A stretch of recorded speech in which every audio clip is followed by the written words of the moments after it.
اور ایک محل کیسے ہوگا؟ اس میں 70,000 کمرے ہوں گے، ہر کمرے کے 70,000 دروازے ہوں گے، ہر دروازے کے اندر 70,000 غلام ہوں گے، ہر کمرے میں 70,000 کھانے ہوں گے، رنگا رنگ کی محفلیں ہوں گی۔ اللہ کے علم میں ہے کیا ہوگا اور کیا ہوگا، کیا ہوگا اور، لیکن ہے حق، اندیکھے سودے حق ہوتے ہیں۔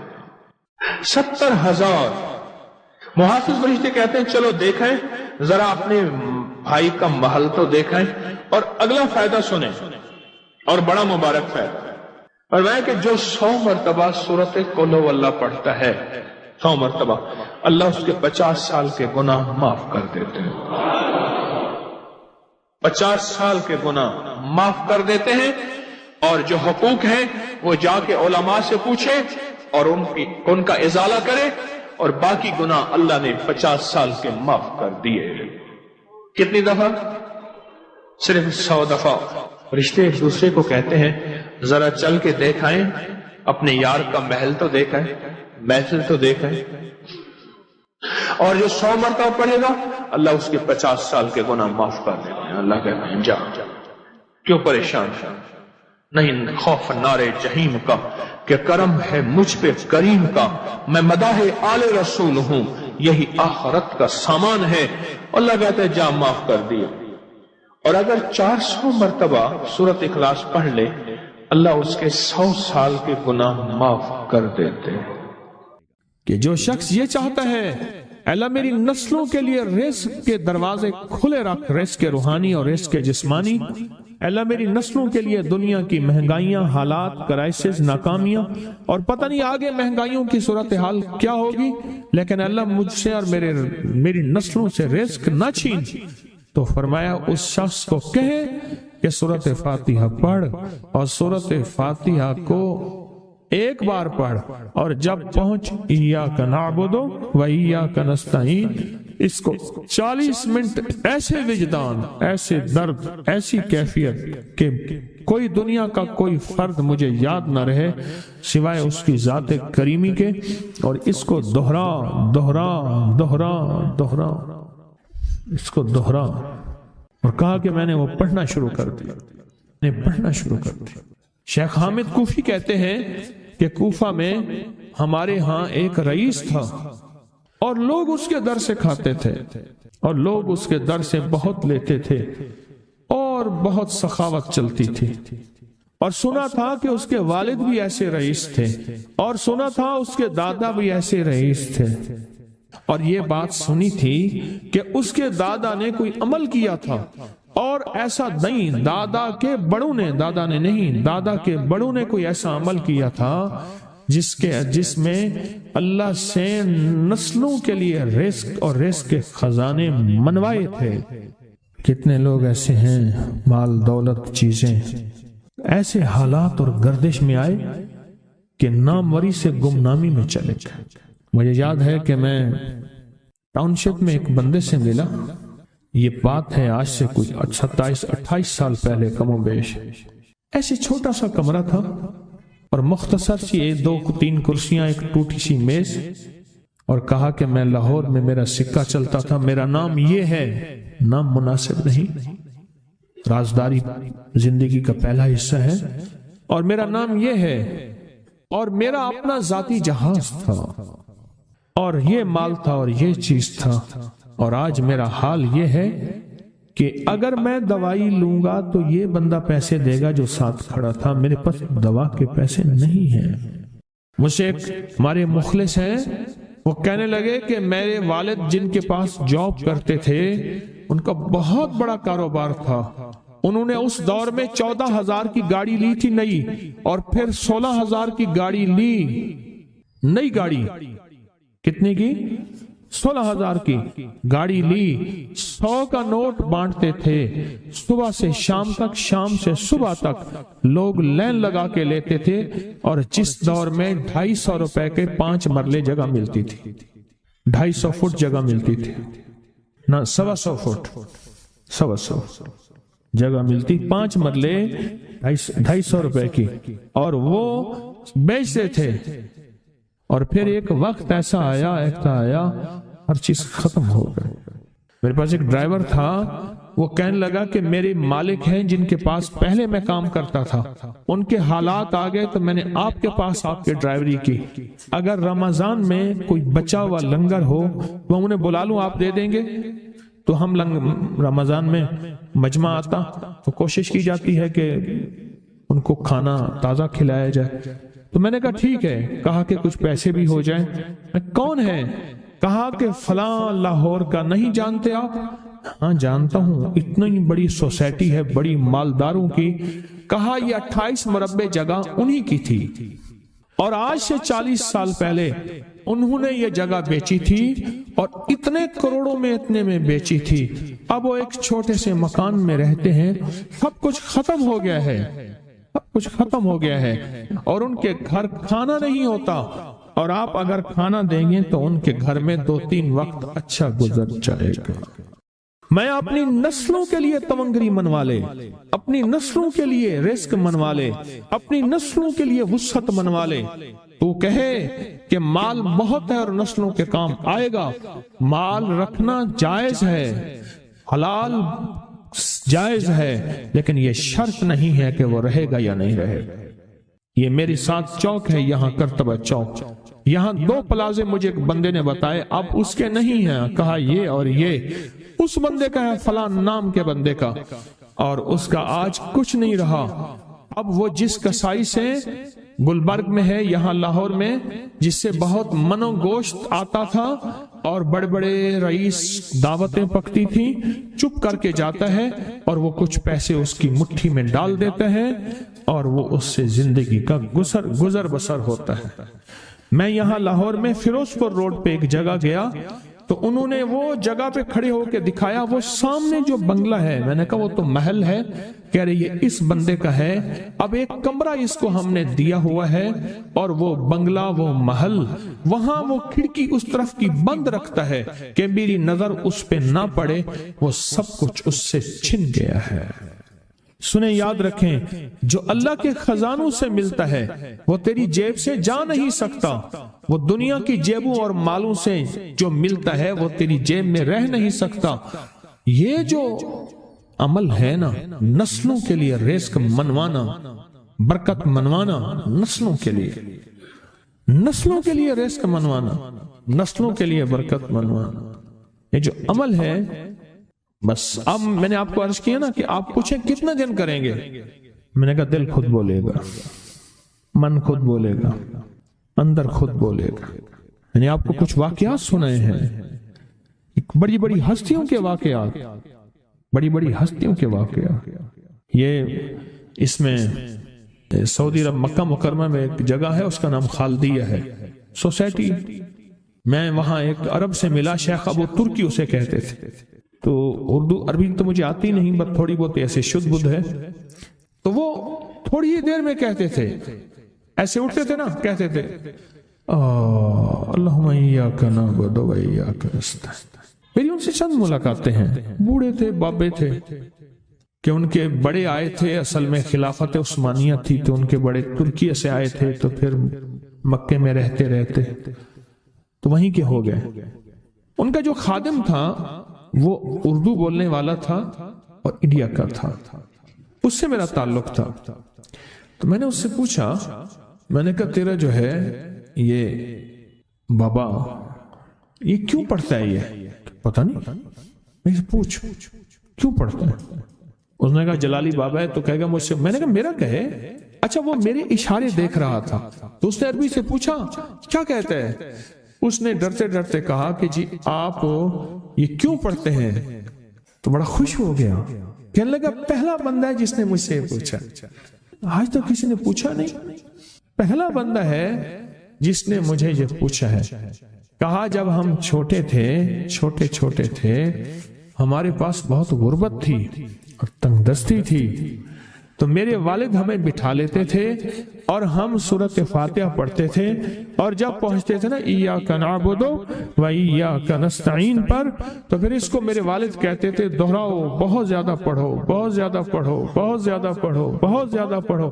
کام پڑھتے تھے، بہت زیادہ پڑھتے تھے، بہت زیادہ پڑھتے تھے۔ اور کہا میرے والد پھر دعا کرتاتے تھے اور ہم آمین کہتے تھے، اور میرے والد کہتے تھے چلو مبارک ہو، ہمیں جو ہے اللہ پاک وہ فلاں فلاں چیزیں، وہ حلاوے، وہ چیزیں کھلائیں گے۔ کہہ رہے ابے کو دیکھتے تھے، ابا جی ہمارے پاس تو پیٹ بھر کے روٹی نہیں ہے، آپ کہتے ہیں اللہ وہ کھلائے گا، وہ کھلائے گا، اور ابا ایسے خوش ہو جاتا تھا۔ کیوں؟ ابے کو یقین تھا کہ سورۃ فاتحہ اس کریم نے قبول کر لی اور میرا کام ہو گیا۔ وَمَن يَتَوَکَّلْ عَلَى اللَّهِ، آ میرے بندے میری ذات پہ بھروسہ کر کے دیکھ، میرے قریب آ کے دیکھ، مجھ سے دوستی لگا کے دیکھ تو صحیح، پھر میں کر کے دکھاؤں گا۔